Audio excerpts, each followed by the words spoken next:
Something feels off. The same things cost more. But nothing really changed. Groceries, rent, bills, everything is just higher. This is Alex. He didn't change anything. Same habits, same routine. He goes to the store, picks up a few basic things, and walks to the checkout. Same items, same brands, but the total is higher. At first, it doesn't feel like a big deal, just a little extra.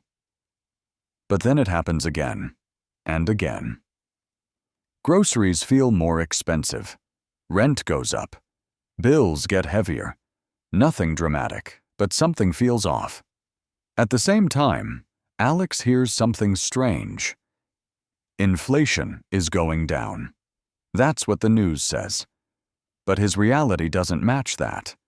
Because nothing is getting cheaper, and that's where the confusion starts. Because inflation going down doesn't mean prices go down. It just means they rise slower. So prices are still increasing, just not as fast as before. Alex doesn't see percentages, he sees totals, and those totals keep going up. So what's actually happening? The real problem isn't just prices, it's the value of money. Because inflation means money buys less over time.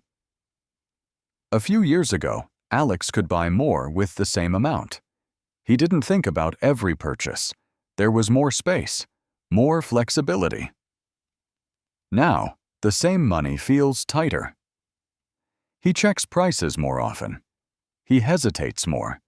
He notices things he didn't notice before. Nothing changed on the surface, but something changed underneath. To understand it, imagine something simple. A small island. 10 people. 10 coconuts. Each person has 1 coin. 1 coconut costs 1 coin. Everything is balanced.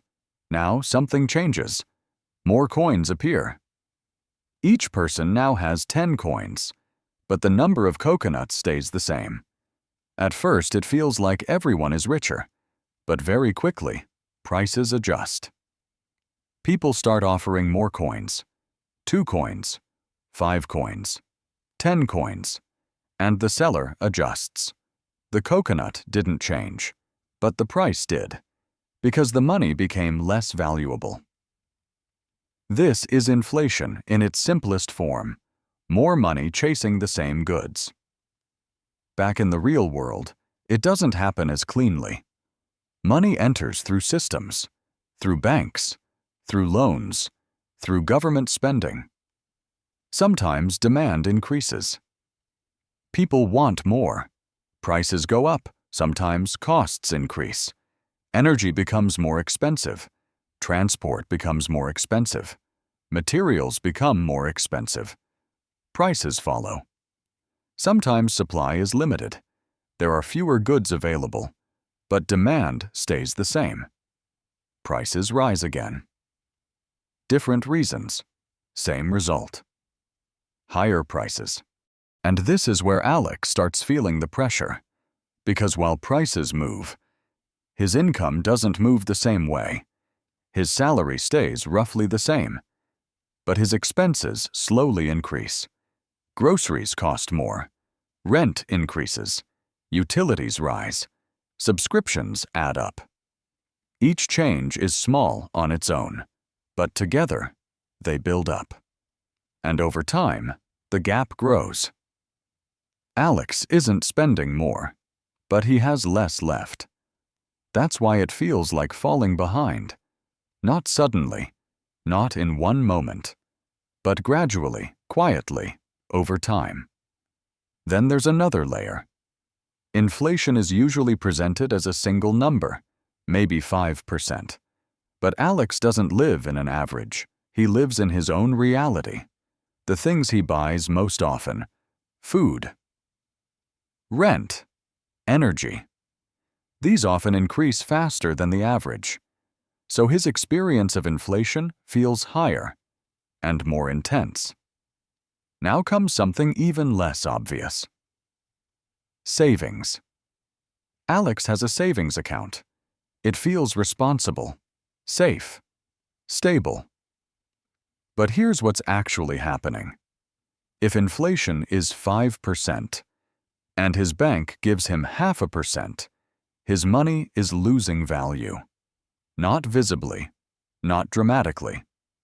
But every year, it buys less.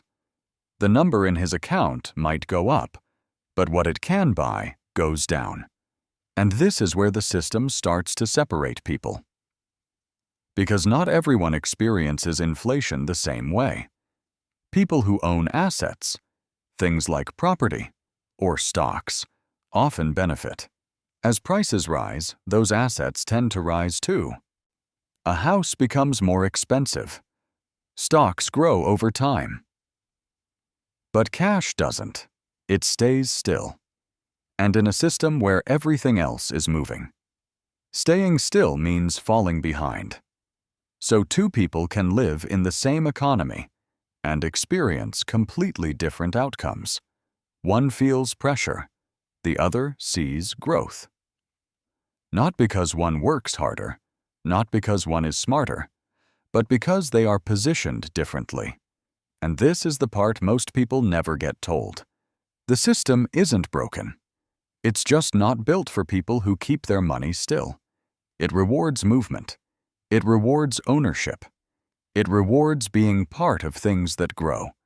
And it slowly reduces the value of things that don't. That's why everything feels more expensive. Not just because prices are higher, but because money is weaker. And once Alex starts to see that, the question changes. Not why things are getting more expensive, but what to do in a world where money loses value over time. That's where things start to change. That's the moment everything changes. Because once you see it, you can't unsee it. Money doesn't just sit still. It either grows or it quietly disappears.